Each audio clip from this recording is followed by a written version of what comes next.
La radio como la conoces, déjala de lado. Lo que viene ahora es otra cosa. Alberto Peralta se propuso cambiar tu experiencia como oyente, fusionando elementos que otros conductores han desechado. Tal vez con razón. De todos modos, esta idea ya lleva muchos años con increíble éxito. Se llama Jarro Café y usted, amable oyente, es un cómplice necesario.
Jarro Café a 1000 es presentado por carreterasYalgomas.com.py.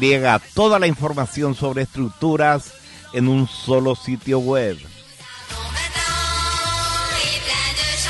Granusa, excelencia en nutrición animal.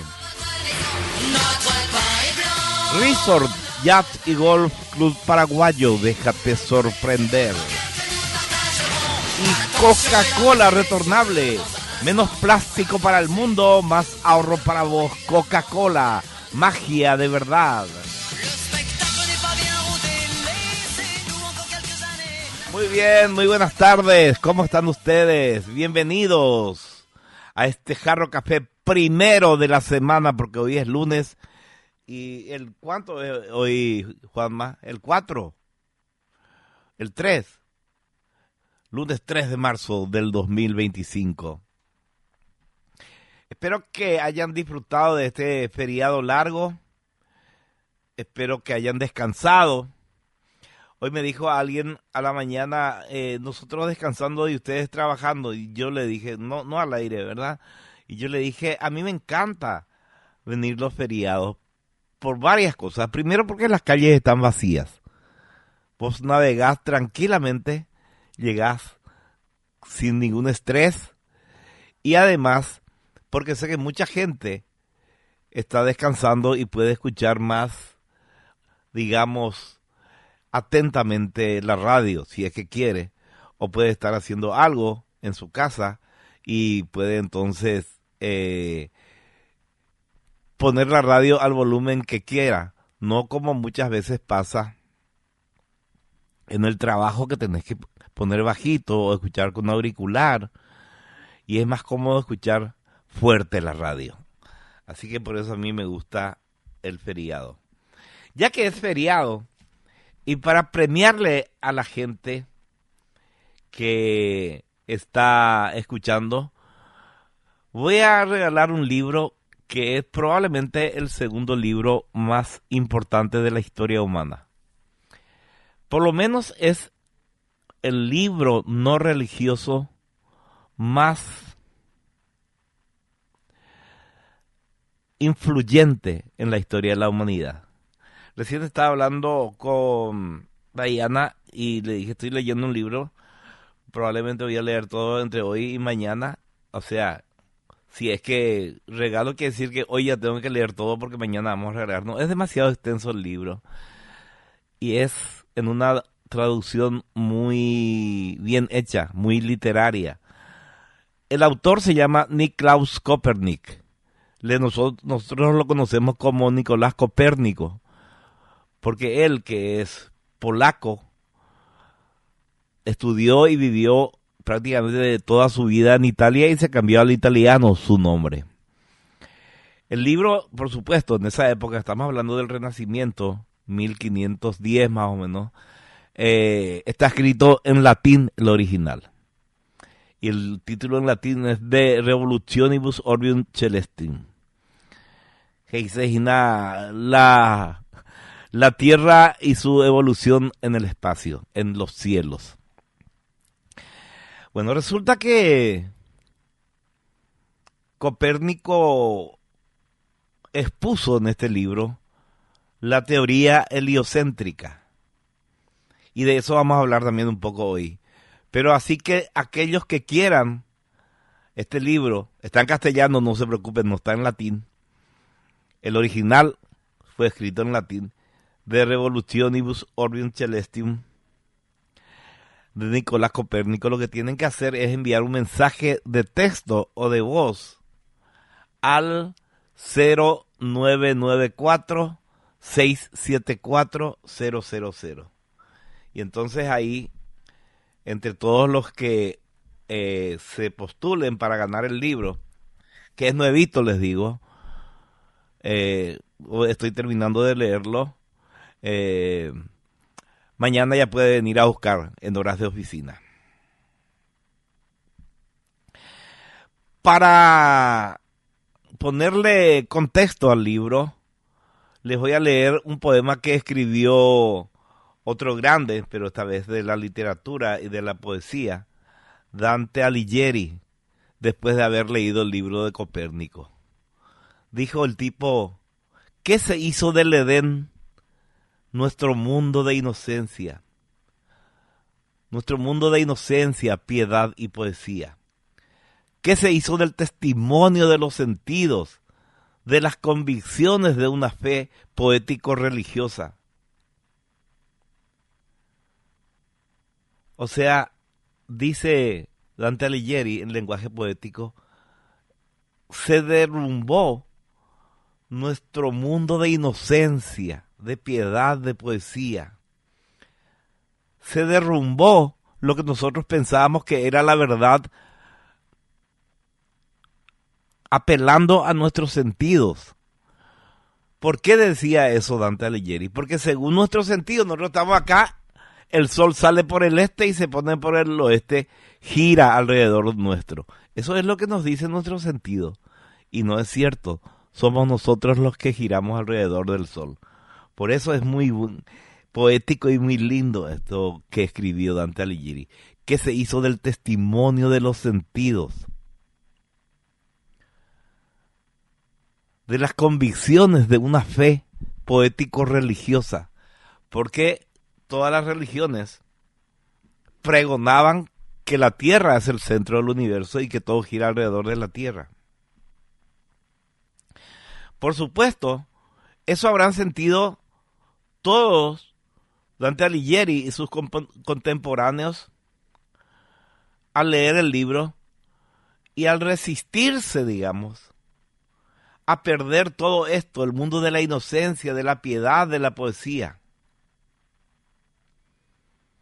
Y probablemente, así como la Iglesia Católica, que era la iglesia no occidente en ese momento, estamos hablando del inicio del Renacimiento, se negó a perder todo ese mundo de inocencia, piedad y poesía. Y al negarse presentó, no solamente la iglesia, sino probablemente todos los hombres capaces de leer en ese tiempo, presentaron toda la resistencia posible.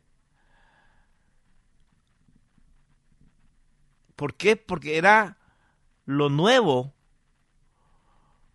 exigía del pensamiento viejo una amplitud de miras, una libertad para absorber nuevos conocimientos, una grandeza de pensamiento que hasta el momento no era conocida, ni siquiera era soñada.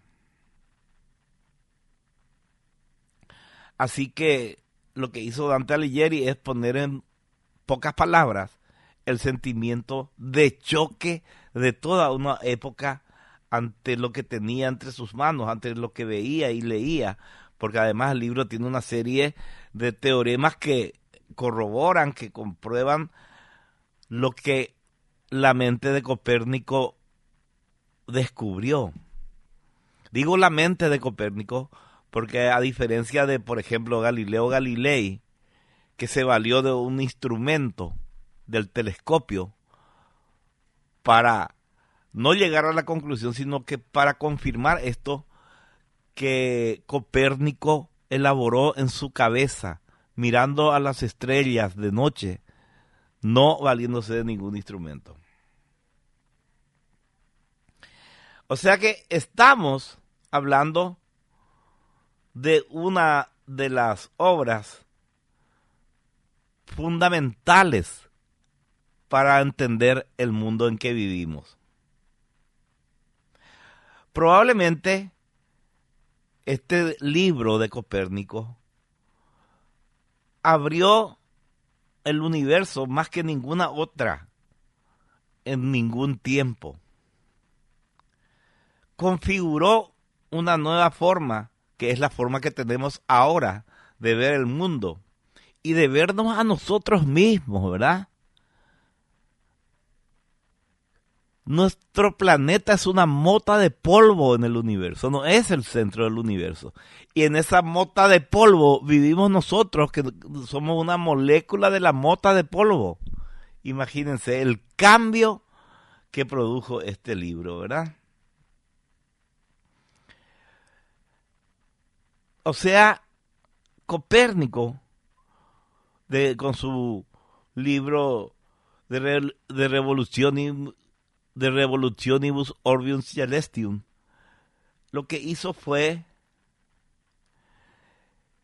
empujarnos a ver de verdad el mundo.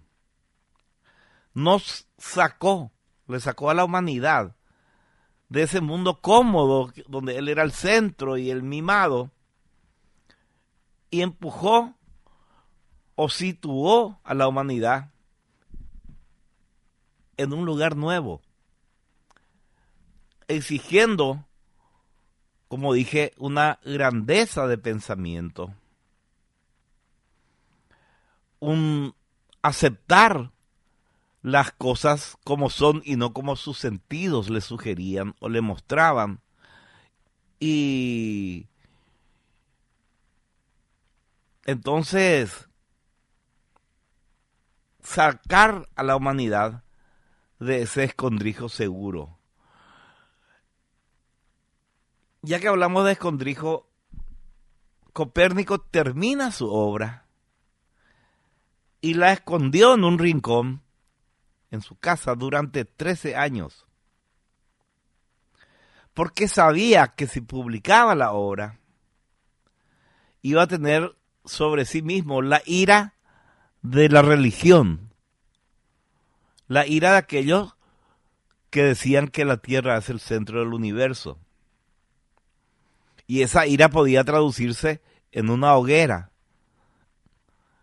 en ser quemado vivo. Así que 13 años estuvo guardando su libro, su manuscrito, hasta que cuando ya estaba muy enfermo, cuando ya estaba en lo que se llama su lecho de muerte, accedió a que se publique. Y entonces dicen aquellos que saben imaginar escenas y que en su imaginación construyen algo que muy bien pudo haber sucedido, que estaba el científico postrado en su cama, sufriendo lo que la ciencia médica no podía en ese momento solucionarle porque había tenido un infarto. Pero cuando viene alguien trayendo un ejemplar de su libro, probablemente por unos segundos se recuperó, recibió esa copia de su libro, no habrá ojeado porque ya no tenía fuerza, la habrá puesto sobre su pecho y ahí lanzó su último suspiro. Bueno, eso es lo que uno imaginaría que pasó en ese momento con Nicolás Copérnico, ¿verdad? Pero ¿qué es lo que tiene este libro? ¿Por qué este libro es, según mi modesto entender, el libro no religioso más importante de la historia? Porque lo que dice en la tapa de Revolutionibus Orbium Celestium habla de vuelta, de las vueltas que da la Tierra y los demás astros en el cielo. Pero un filósofo, mucho tiempo después, le dio otro sentido a la palabra revolucionibus. Dijo, este libro generó una verdadera revolución. Eso dijo Immanuel Kant. La revolución copernicana. La revolución heliocéntrica. Seguramente que ustedes ya habrán escuchado alguna vez de Copérnico y habrán escuchado también de Kant, pero vamos a centrarnos en Copérnico. Vamos a hablar de cosas que solamente hurgando en muchos textos, en muchos libros, uno puede ir elaborando. No solamente leyendo de Revolutionibus Orbium Celestium. Por ejemplo, ¿de dónde vienen sus motivaciones? Sus miedos, su angustia.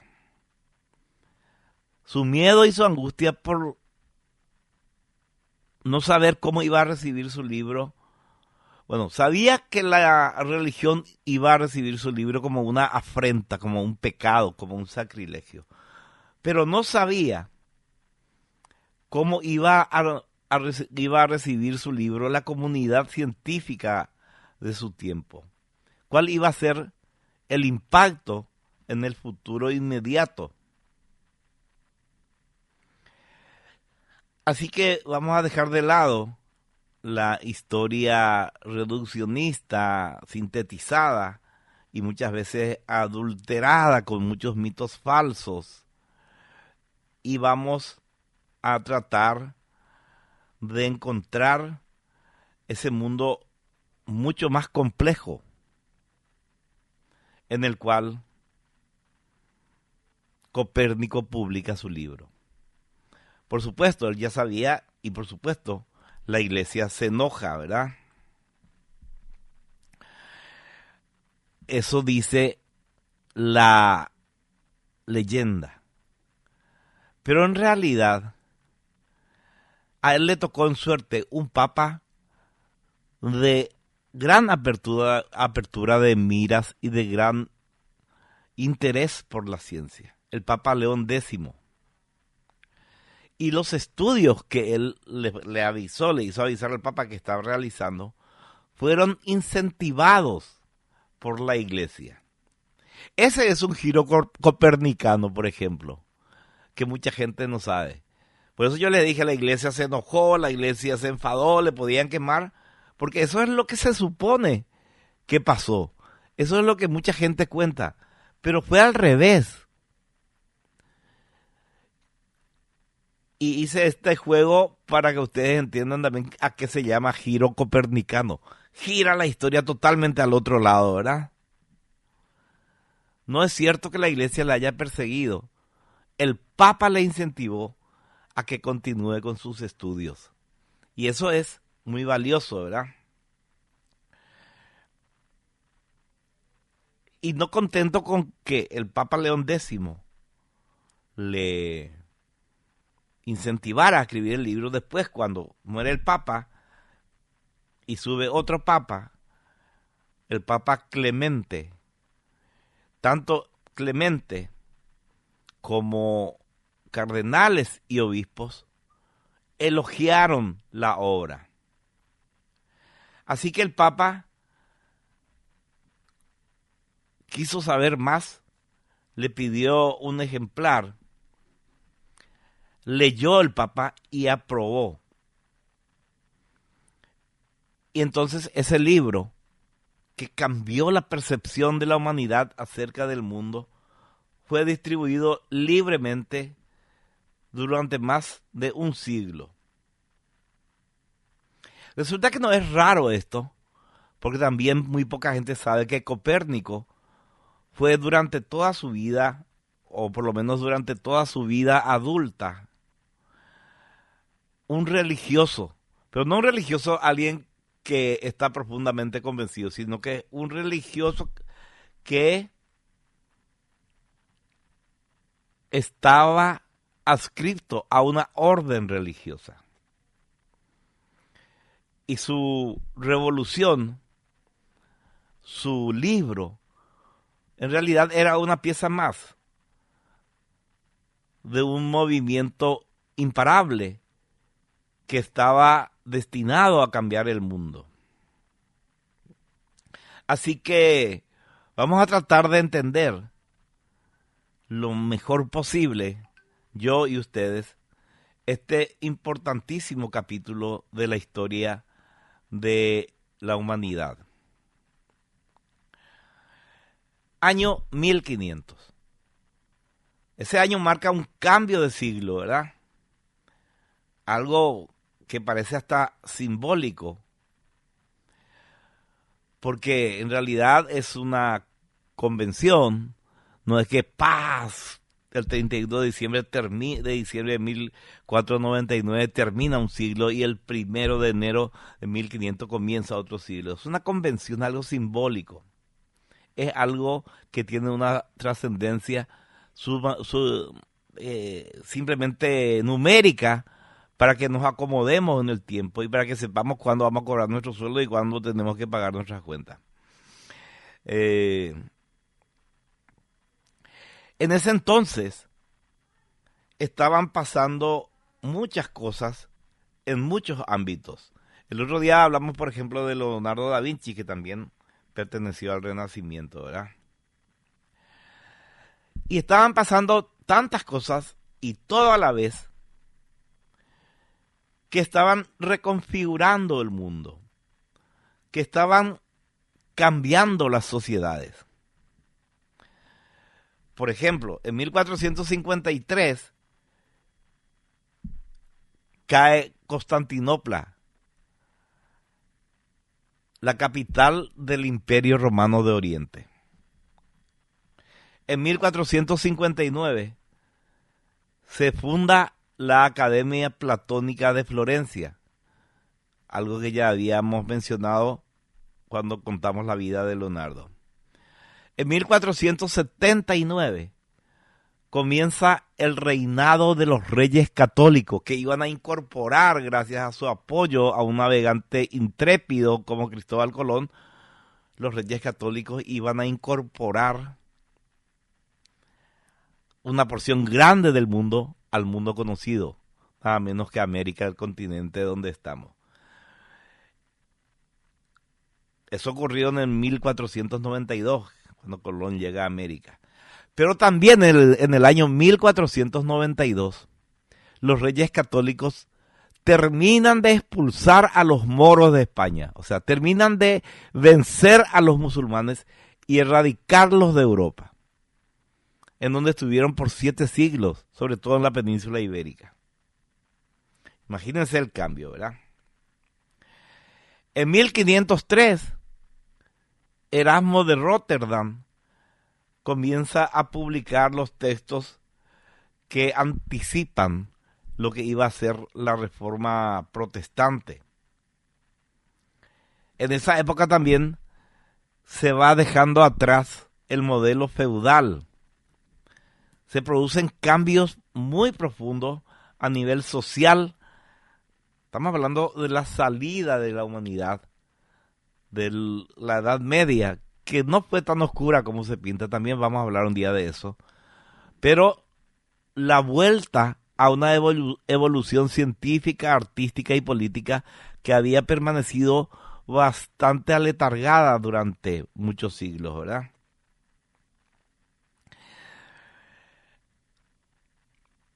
Se cambian con una velocidad inusitada la forma de relacionarse entre los estamentos sociales. Se empieza a producir el auge de las ciudades. Cada vez hay más ciudades y cada vez más pobladas. Se vuelve a intensificar el comercio. Sobre todo el comercio ya ahora en el cual se incorpora a la ecuación no solamente el África y el Oriente como antes, sino también América.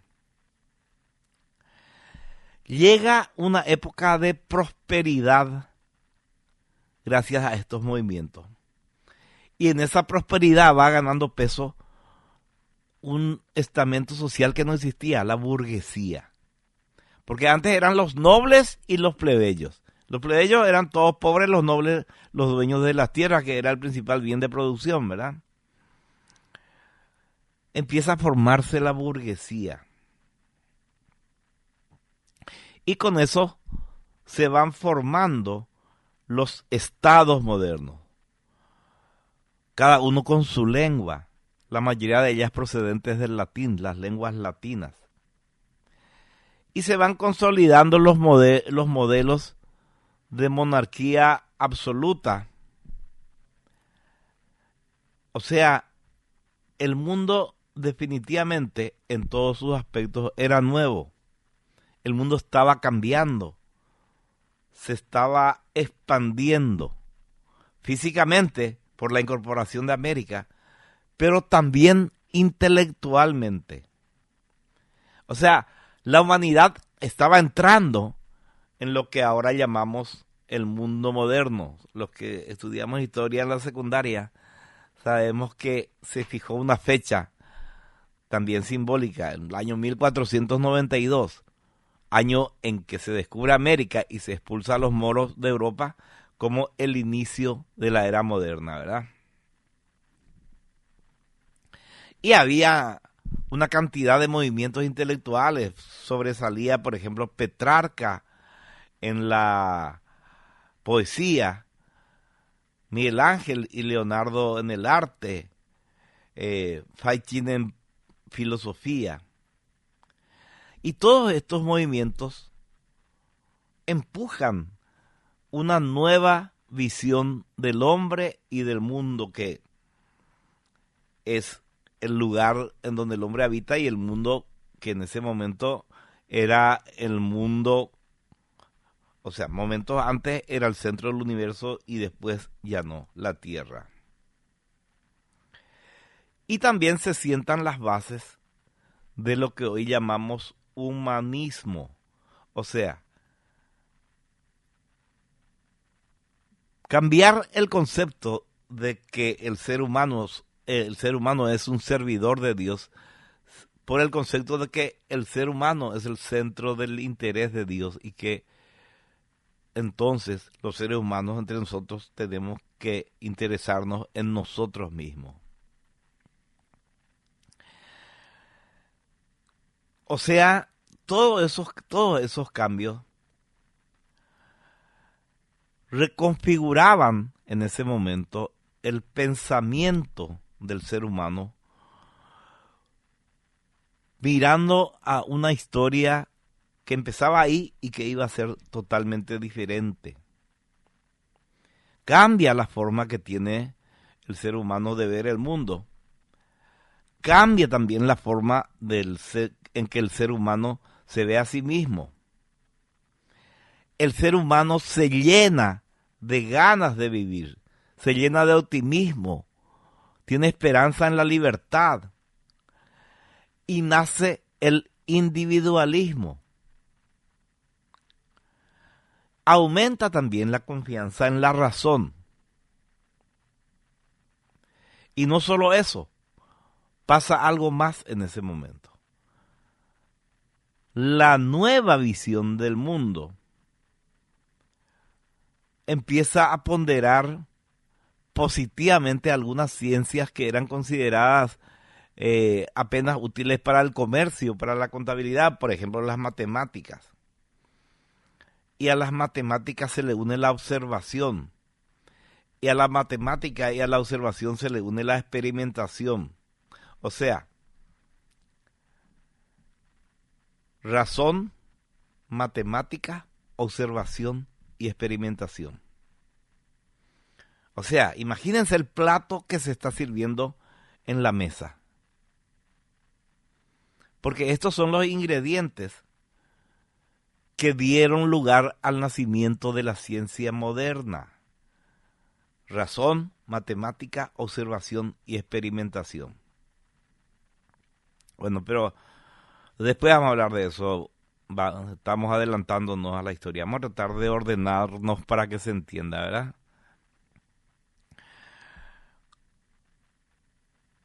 Vamos poco a poco. La revolución científica viene precedida, digamos, de una revolución anterior. Una revolución de, a ver si podemos decir tipo, una revolución de alma astronómica. Y en esto es donde se destaca y es el protagonista el polaco Nicolás Copérnico, Niklaus Kopernik. Así que vamos a centrarnos en él. Copérnico nace en Turun, Reino de Polonia, el 19 de febrero de 1473. Su papá se llamaba también Niklaus Copérnico y era un comerciante polaco. Y a este comerciante polaco no le iba nada mal. Y también es importante para esta historia Bárbara Wassenroth. Bárbara Wassenroth era hija de un rico patricio, o sea, un noble de segunda categoría, pero noble al fin, y concejal de la ciudad de Turun. Es importante este detalle, porque Bárbara va a ser, digamos, imprescindible para los giros del destino. Bueno, ¿qué pasa? Cuando Nicolás cumple 10 años, se muere su papá, el comerciante, al que no le iba nada mal. Y queda al cuidado de su tío materno, porque Bárbara Wassenroth era la mamá de Nicolás Copérnico. Entonces muere el papá y él va a vivir con el hermano de su mamá. Este señor se llamaba Lucas Wassenroth y también pertenecía a la clase acomodada, tenía muy buena posición, tanto que después llegó a ser príncipe, era obispo, príncipe de los obispos, de una región importante de Polonia, que se llama Varnia. Y era también, este señor Lucas, uno de los hombres más poderosos, no solamente económicamente, sino también estaba muy formado, era muy culto para su época. Había estudiado en la Universidad de Cracovia y tenía mucho amor por sus sobrinos. Entonces decide que los hijos de su hermana, que quedan a su cargo cuando muere el papá, decide que reciban la mejor educación. Y en particular vio que su sobrino más chico, Nicolás, era muy inteligente, era muy vivaz. Entonces le mete en los mejores institutos educativos de la época. Va primero a la escuela San Juan, en Torum, después va a la escuela de la Catedral de Wrocław y finalmente va a completar sus estudios en la Universidad de Cracovia. La idea del tío Lucas ¿Será que por eso que el tío de los locos Adams se llama tío Lucas? Porque el tío de Copérnico se llamaba Lucas. El tío Lucas le estaba formando en los mejores institutos de Polonia en la época, porque su idea era que sea un doctor en dos especialidades, en leyes y en medicina. Porque lo que quería era que entre a trabajar una vez que se reciba dentro de la canonjía, en donde él iba a ser un poco más tarde príncipe obispo. Bueno, pero como siempre, pasa algo que cambia la historia, ¿verdad? Aunque Copérnico entra a la universidad para estudiar leyes, que era un clásico de la época, ¿verdad? El destino evidentemente tenía otros planes para él. En la Universidad de Cracovia, donde va a estudiar leyes, Copérnico descubre su verdadera pasión, una pasión que no le iba a abandonar por el resto de su vida. Descubre la astronomía. ¿Por qué? Porque en Cracovia, en la universidad, había un grupo muy interesante de estudiosos de esta disciplina. Bernardo de Biscupi, Wojciech Kipra de Samuli, Juan de Glagowski, que era profesor de filosofía aristotélica. Este Juan de Glagowski va a tener un papel fundamental en la vida de Copérnico. Bueno, vamos a detener el tiempo acá y vamos a hacer un viaje al pasado, a un pasado bastante remoto, porque estamos hablando del siglo XVI, ¿verdad? Vamos al siglo VI, pero al siglo VI antes de Cristo. Y nos ubicamos en la famosa Academia de Platón. Ustedes saben que Platón fue el que fundó la academia en base a la filosofía de Sócrates. Platón fue alumno de Sócrates y cuando muere Sócrates después de beber la cicuta, que también ya contamos acá, él hace su propia academia. ¿Qué era una academia?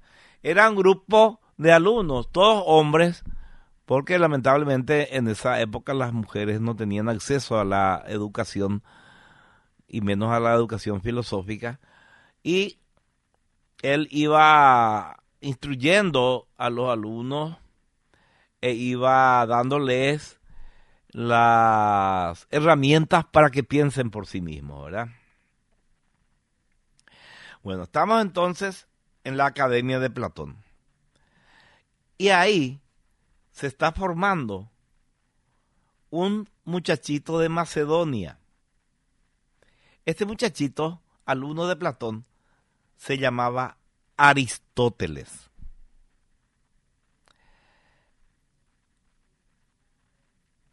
Y Aristóteles empieza a beber de los conocimientos de Platón, que es considerado el fundador de la metafísica. O sea, Aristóteles, que fue también un brillante metafísico, fue el continuador, al principio por lo menos, de su carrera como filósofo. Fue el continuador de las obras de su maestro. Ese mundo de las ideas perfectas, inmateriales, ese mundo de lo suprasensible, de la cual son una copia imperfecta las cosas del mundo material. En resumen, el mundo platónico. Eso es lo que Platón trata de describir en su relato de las sombras de la caverna, ¿verdad? O sea, nosotros somos copias imperfectas y todo lo que vemos, todo lo material, es copia imperfecta de un mundo perfecto que es espiritual. Pero Aristóteles, continuando con la historia, más tarde rompe con su maestro. No solamente rompe, sino que le da la espalda al mundo metafísico creado o ideado o vislumbrado por Platón. Y formula una nueva escuela, una nueva metafísica,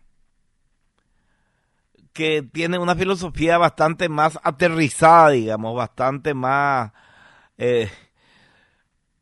con los pies sobre la tierra, más empírica, ¿verdad?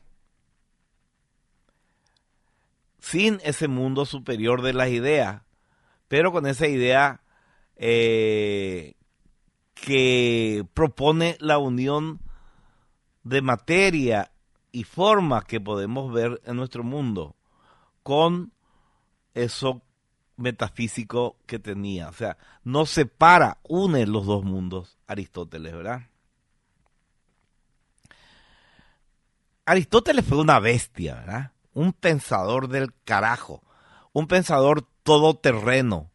No había área del conocimiento de su tiempo que no abordaba con una solvencia y con una originalidad espectaculares. Probablemente Aristóteles es una de las mentes más profundas de la historia y también una de las mentes más curiosas. Y así crea un sistema absolutamente imponente, crea un mundo acerca del mundo, ¿verdad? Y en ese mundo que crea estaba todo, estaba el arte, la botánica, la física, la lógica, la metafísica, la filosofía. O sea, creó Aristóteles todo un sistema de pensamiento.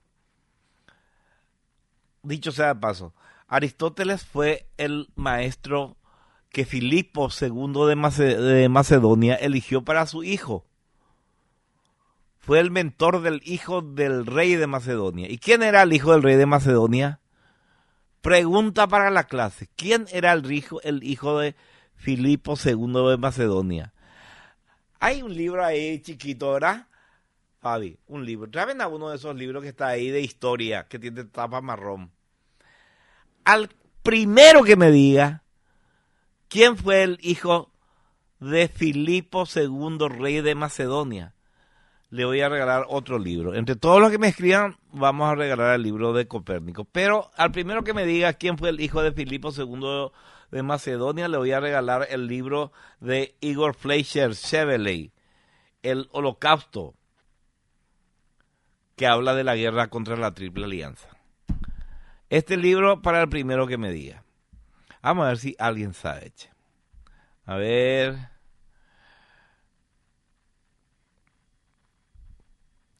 Me anoto para el libro, dice Ángel. Hugo Medina dice, anótame por el libro. Susana Barbosa dice, hola Albert, me anoto para el libro. Bueno, 3 ya se anotaban para el libro, pero nadie me dice quién fue el hijo de Filipo II de Macedonia, alumno de Aristóteles. Bueno, o sea, lo que estábamos contando antes de esta disquisición, perdón, el primero, o la primera es María Ángela Rolón. María Ángela, ganaste el libro El Holocausto de Igor Fleischer. Podés venir a buscar, anotarla ahí a María Ángela, por favor. Juanma. 019, María Ángela 019. Vos ganaste el libro. Después ya vos lo mandaron. Julio me dice Alejandro Magno. Alejandro Magno dice la profe Carola. Alejandro Magno dice Daniel Salinas, pues ya ganó. María Ángela fue la primera en reaccionar. Héctor Barrios dice Alejandro. Creo que fue novio de Cleopatra, dice. No.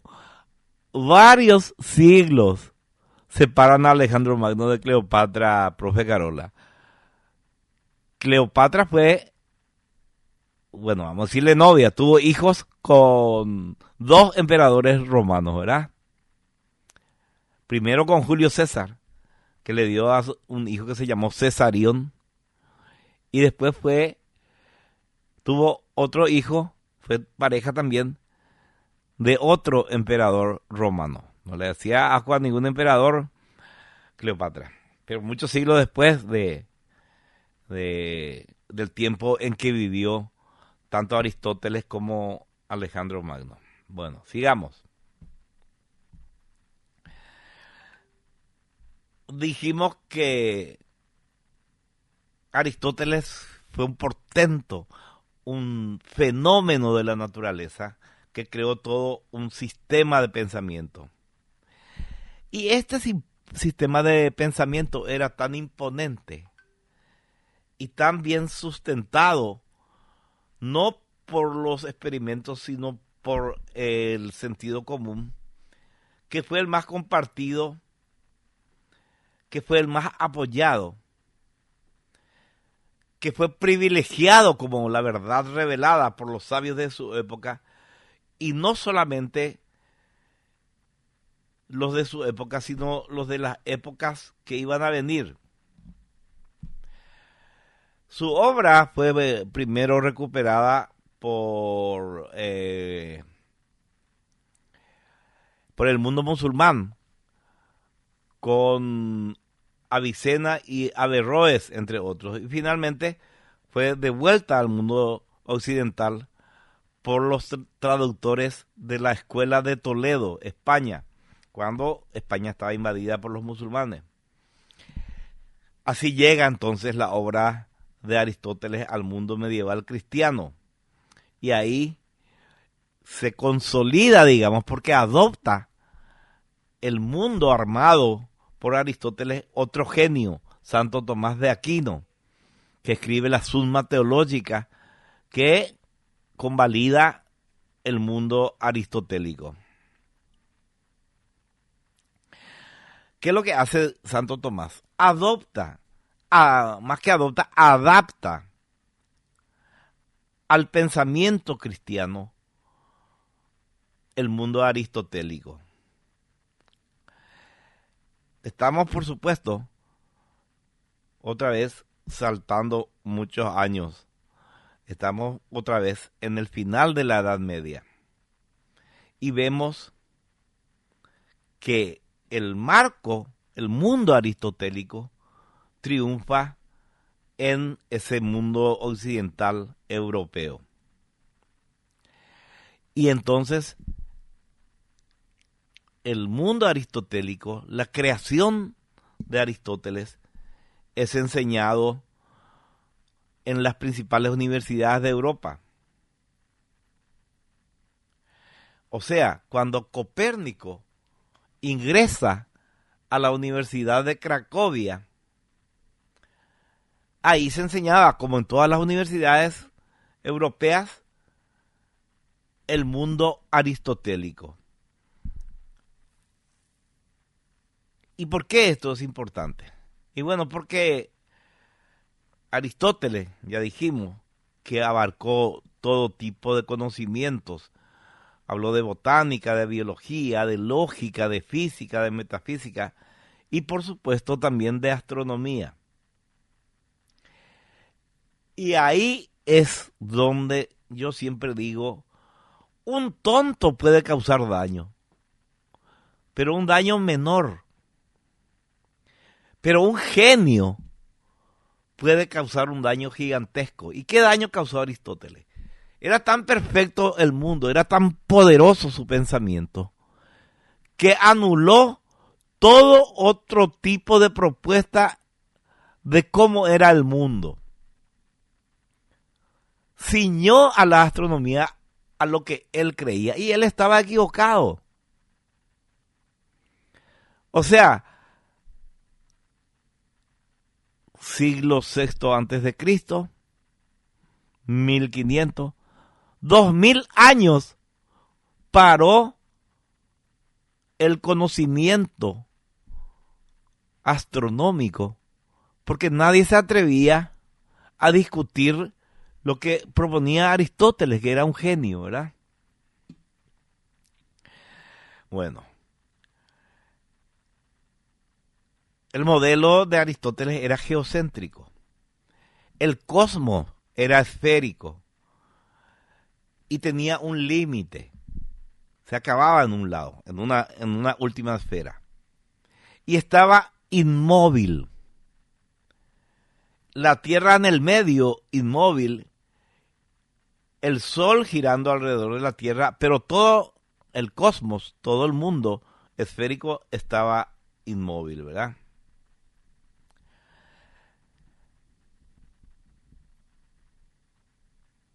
La Tierra en el medio, quieta, a su alrededor giraba el Sol con otros planetas, que representaba por medio de 47 esferas concéntricas. Un modelo que adoptó y mejoró 4 siglos después otro sabio griego, que también dio por sentado que Aristóteles no se podía equivocar. Y 4 siglos después el tipo dice, no está equivocado, pero podemos perfeccionar esto. Ese fue Claudio Ptolomeo. Claudio Ptolomeo, que era descendiente del general que se convirtió en faraón de Egipto a la muerte de Alejandro Magno.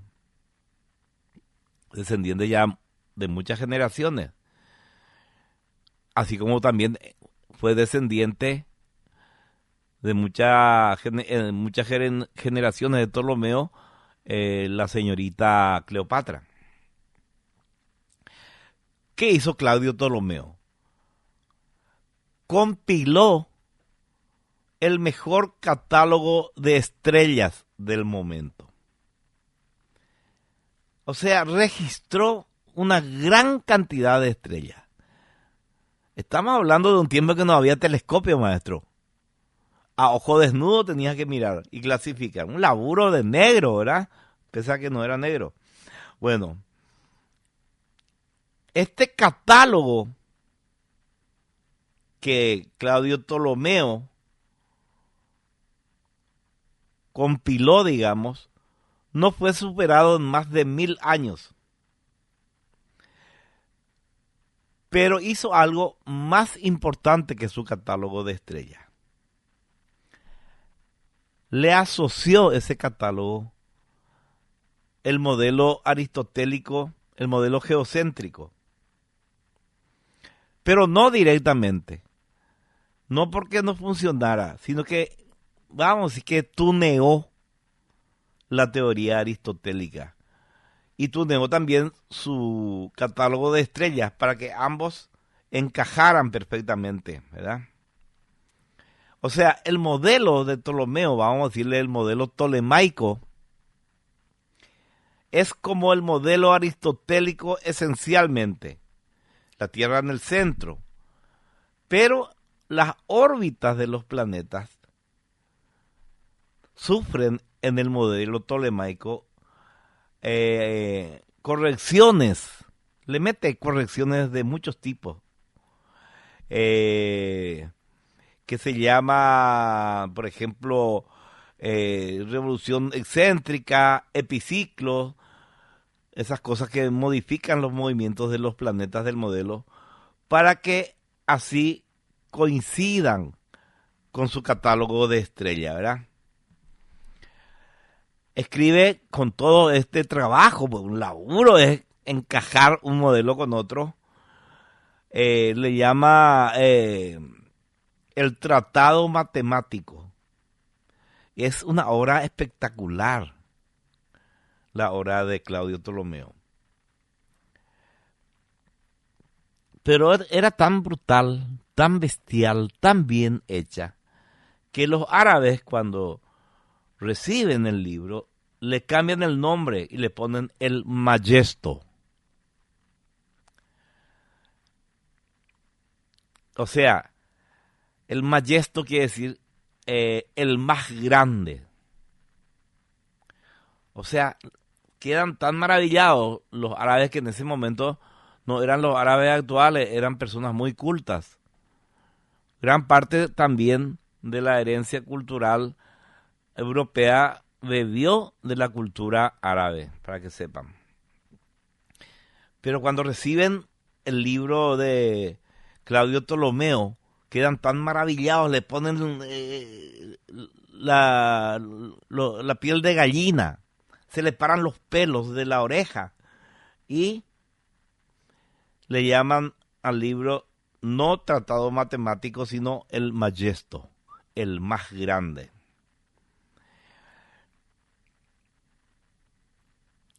Y por supuesto, ¿cuál es el motivo de semejante admiración por parte de los árabes?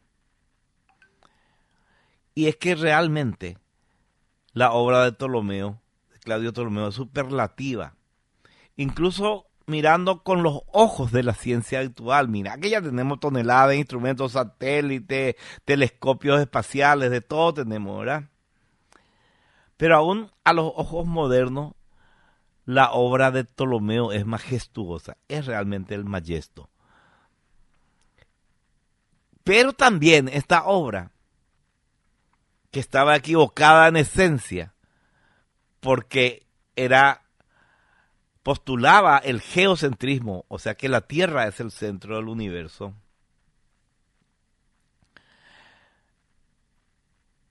hizo que se prolongue esa equivocación 1000 años más. ¿Por qué? Porque nadie ponía en duda, todo funcionaba muy bien, encajaba todo. Por eso a mí me da risa ahora que hay, por ejemplo, propuestas en la física cuántica, por ejemplo, la teoría de las cuerdas, dice, estamos buscando que encaje. Y en algún momento alguien va a conseguir que encaje, pero eso no va a significar que sea cierto. Así como Ptolomeo consiguió que su catálogo de estrellas encaje con el universo de Aristóteles, y no era cierto ninguna de las dos, pero nadie más discutió o estudió este tema, porque ya Aristóteles y después Ptolomeo ya dijeron. O sea, durante 1000 años más, el universo para los científicos y el hombre de a pie de este planeta, el universo era geocéntrico. Además, por supuesto, y no es un tema menor, este conocimiento científico estaba de acuerdo con las escrituras, con la Biblia. El sol se detuvo, la luna se paró hasta que Israel se vengó de sus adversarios. Encajaba perfectamente, podía pasar eso.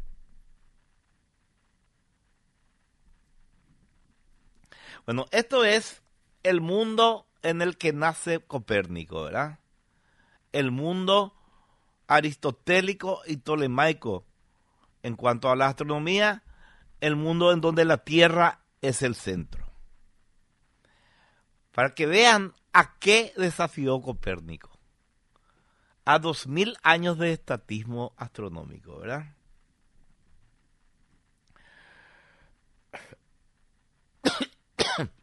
O sea, cuando nace Copérnico, en 1470, Aristóteles es la mayor autoridad del mundo intelectual, y en todas las universidades se enseñan sus teorías como si fueran la verdad absoluta. La iglesia se había vuelto de corte aristotélico gracias a Santo Tomás de Aquino. Entonces, el pensamiento de Aristóteles ya tenía el nivel de dogma religioso. La filosofía también era aristotélica, y la física era aristotélica, y por supuesto, la astronomía.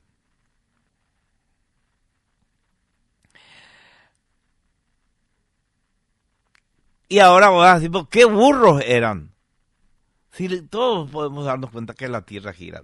No, no es así. Los sentidos no dicen eso. Nuestros sentidos miramos a la luna y vemos que es un disco que tiene más o menos el tamaño de un plato. Y no es así.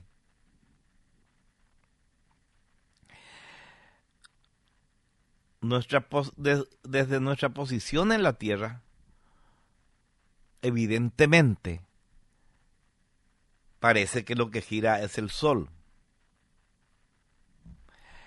Y además hay ciertos elementos técnicos que no voy a tocar, por ejemplo, el paralaje, que mostraba que la Tierra tenía que estar quieta, y más aún que mostraba que la Tierra no gira, porque si yo agarro una piedra y cae a mis pies esa piedra, y la piedra no se mueve de donde se cayó, quiere decir que la Tierra está quieta, porque si la Tierra se movía le iba a mover a la piedra que estaba suelta. Bueno, hay que decir también, para ser totalmente sinceros, que para ese entonces grandes pensadores habían propuesto la movilidad de la Tierra. En especial Aristarco de Samos. Aristarco de Samos, 2000 años antes que Copérnico, había propuesto que el Sol, que la Tierra giraba alrededor del Sol, pero no había formado un sistema completo como el de Ptolomeo. Y eran pensamientos más bien filosóficos, no basados en observaciones como Aristóteles y Ptolomeo, observaciones que le llevaron a una equivocación. Pero Aristarco de Samos, que no era ningún desconocido, había propuesto que la Tierra giraba alrededor del Sol 2000 años antes que nuestro amigo, el popular Nicolás Copérnico.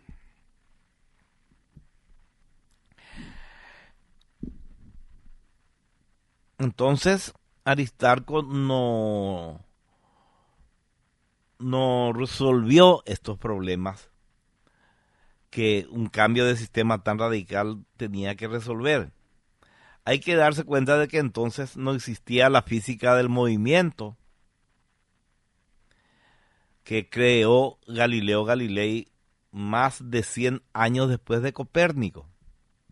Así que no eran unos burros.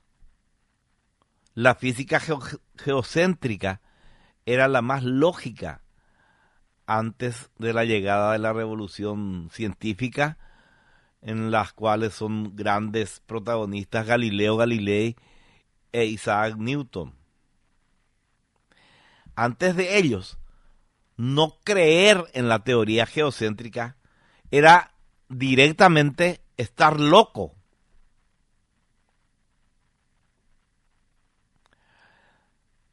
Decir que la Tierra se mueve era ser un tarado mental. Por eso es que es importante entender a qué se enfrentaba Nicolás Copérnico con sus ideas. Se enfrentaba a 2000 años, que eran los años que llevaba consolidándose la idea de que la Tierra era el centro del universo, el geocentrismo. Bueno, entonces, además, a la teoría de Aristóteles, ya les dije, se unió el monumental libro, el monumental trabajo de Ptolomeo, que consiguió que las cosas encajen muy bien. El Sol, la Tierra, los planetas, las estrellas, todo, ¿verdad? Lo importante, para resumir, en ese momento, la astronomía era geocéntrica, aristotélica, y entonces funcionaba todo muy bien además, ¿verdad? Y le encontramos a Copérnico, a Nicolás Copérnico en Cracovia, yéndose a estudiar leyes, enviado por su tío, pero él se enamora de la astronomía. De la astronomía de la época, la astronomía aristotélica. Una astronomía totalmente asentada. No podías no ser loco si estabas en contra de eso, ¿verdad? Pero en esos años está pasando algo que es absolutamente singular, único. Por primera vez en los 2000 años de historia desde Ptolomeo, aparece un astrónomo a su altura. Uno que consigue igualar su trabajo. Y también, como Ptolomeo mejoró el trabajo de Aristóteles, este astrónomo está en disposición de mejorar el trabajo de Ptolomeo.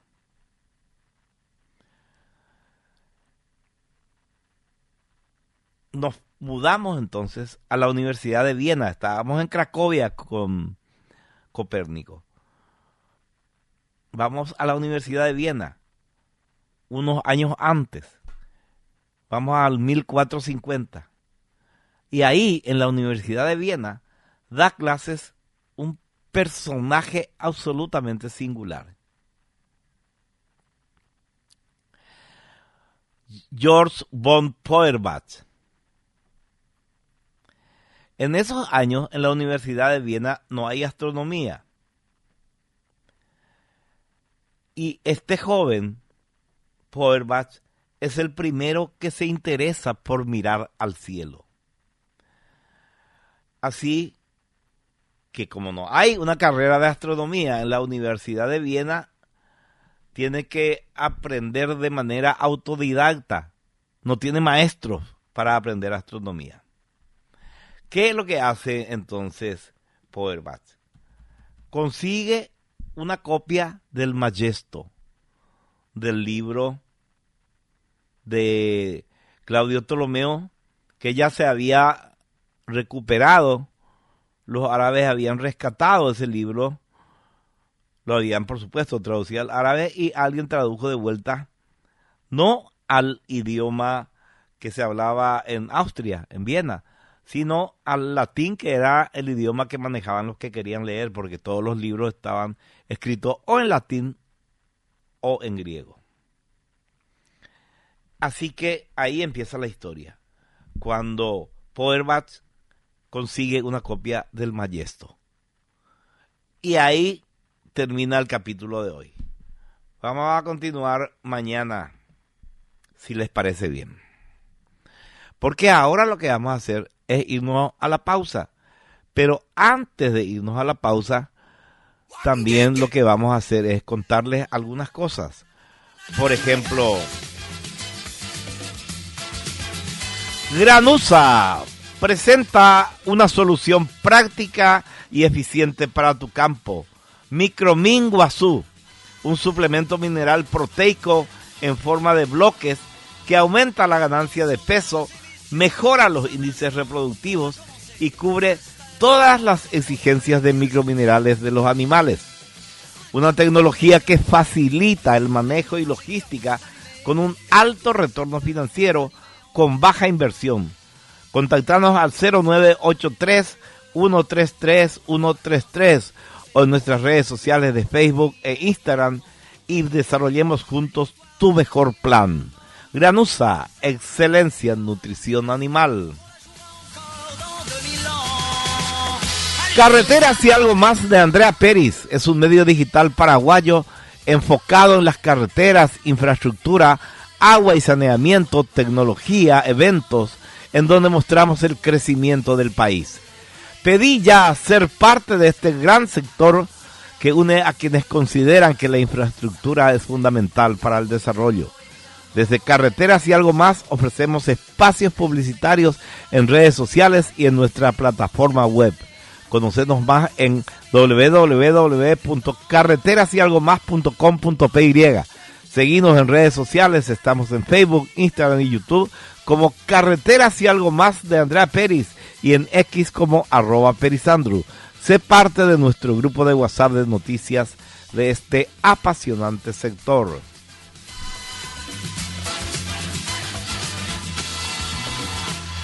Desde Coca-Cola reafirmamos nuestro compromiso con la circularidad de nuestros envases. Por eso Ahora las botellas de spray están hechas 100% con material reciclado. Vos también podés unirte al ciclo de la frescura, separar tus residuos y darle nueva vida a tus botellas. Y recordá que estamos ya con Coca-Cola retornable. Menos plástico para el mundo, más ahorro para vos. Coca-Cola, magia de verdad.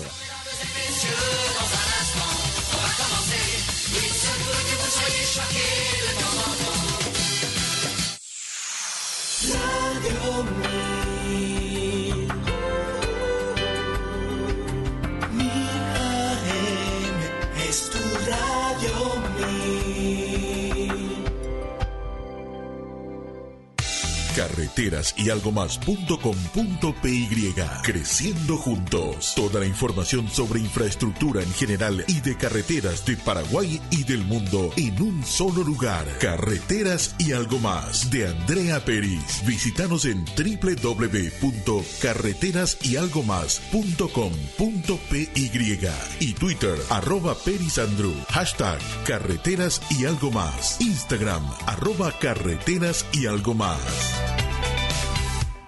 Desde Coca-Cola Paraguay estamos comprometidos con la circularidad de nuestros envases.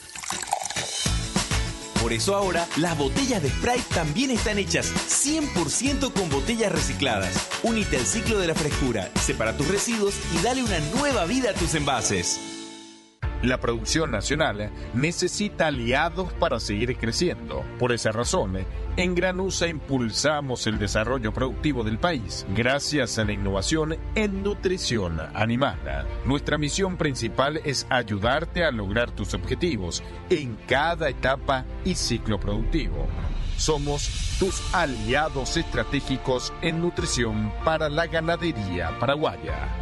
Granusa, excelencia en nutrición. Radio 1000 te escucha, te informa. Seguimos escuchando Jarro Café a 1000.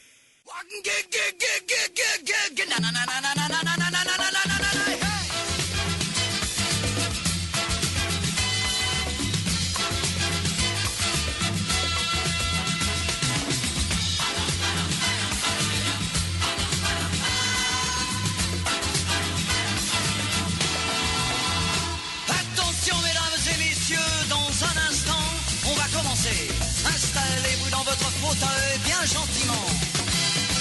5, 4, 3, 2, 1, 0, partez. Tous les projecteurs vont s'allumer et tous les acteurs vont s'animer en même temps. Attention mesdames et messieurs, c'est important. On va commencer. C'est toujours la même histoire depuis la nuit des temps. L'histoire de la vie et de la mort, mais nous allons changer le décor. Espérons qu'on la jouera encore dans 2000 ans.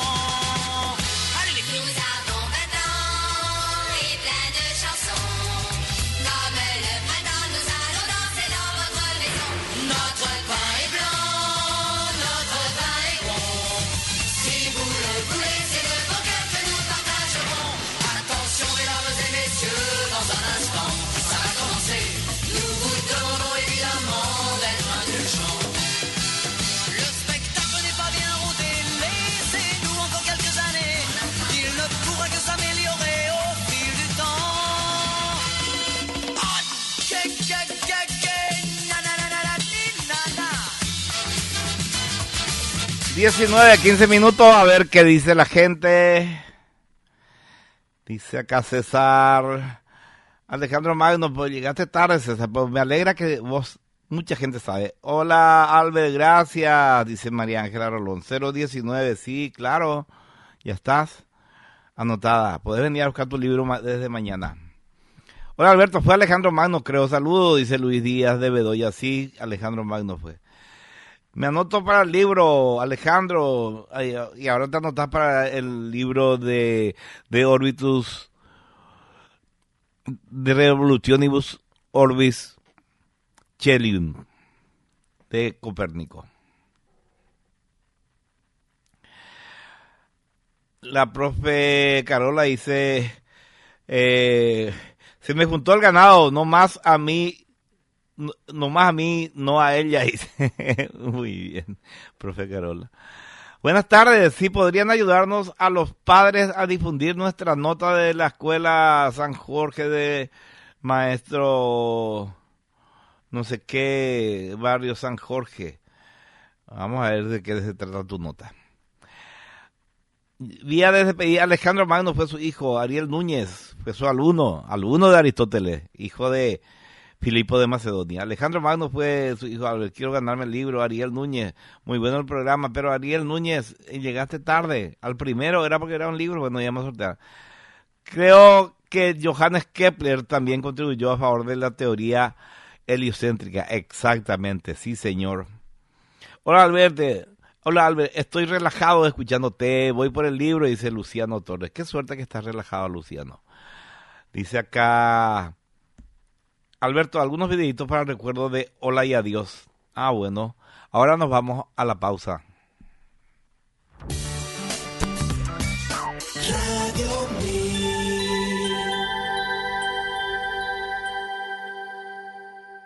Carreteras y algo más.com.py. Creciendo juntos. Toda la información sobre infraestructura en general y de carreteras de Paraguay y del mundo en un solo lugar. Carreteras y algo más de Andrea Peris. Visítanos en www.carreterasyalgomás.com.py y Twitter @perisandru. Hashtag Carreteras y algo más. Instagram @Carreteras y algo más.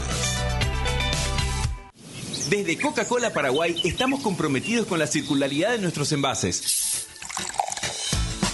Por eso ahora, las botellas de Sprite también están hechas 100% con botellas recicladas. Únete al ciclo de la frescura, separa tus residuos y dale una nueva vida a tus envases.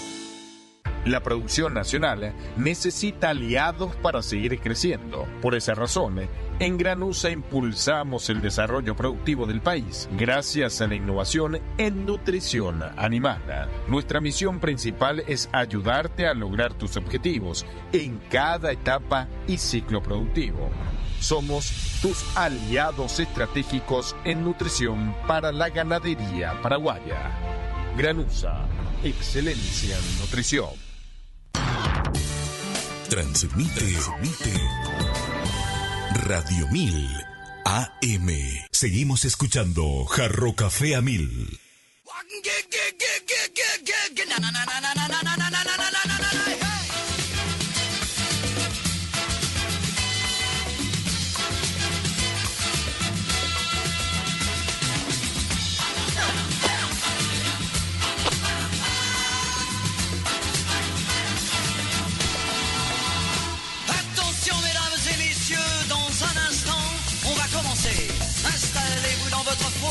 Bien gentiment. 5,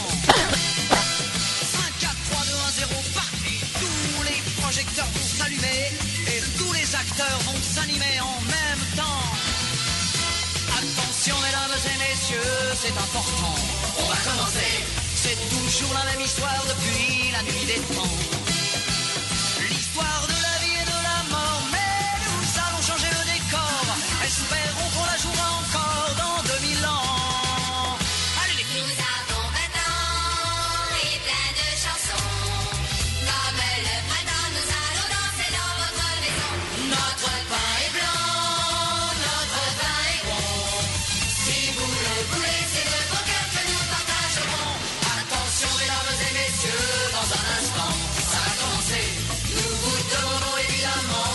Oh. Alfredo me había prometido esta mañana que me iba a mandar unos videos del concierto que dio el sábado pasado Joaquín Sabina en Nueva York. Y vamos a escuchar uno de los videos, ¿sí?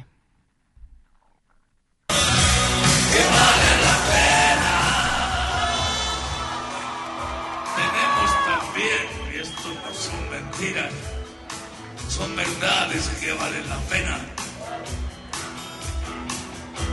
En la guitarra rock and rollera y en la voz de Amorebieta, del País Vasco, Jaime Asúa.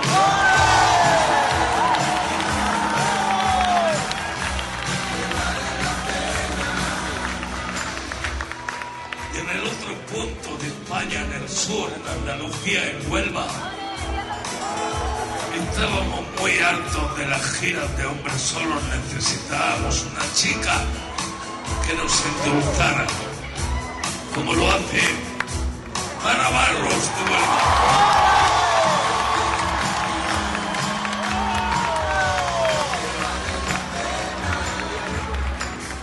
Como tampoco queríamos que hubiera solo una chica, nos fuimos a la Argentina porque necesitábamos una bajista y encontramos a la mejor, a Laura Gómez Palma.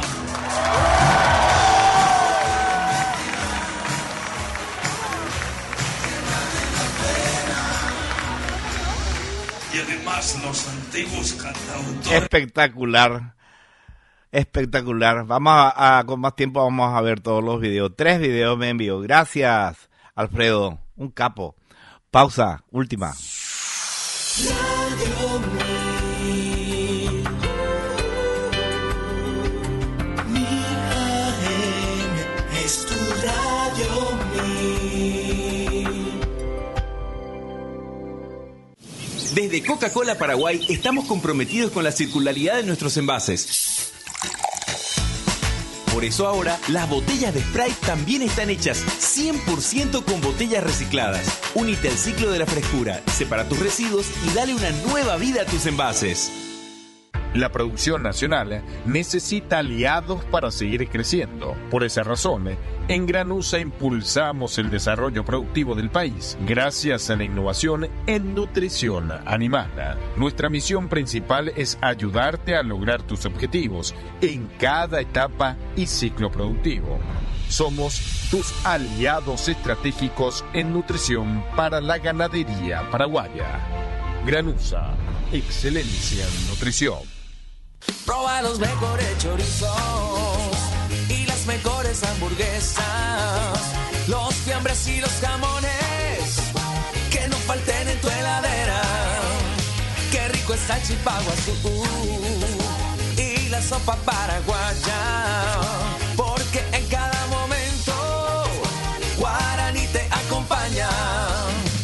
Es Guaraní, es Guaraní, el idioma del sabor. Es Guaraní, alimentos Guaraní, el idioma del sabor.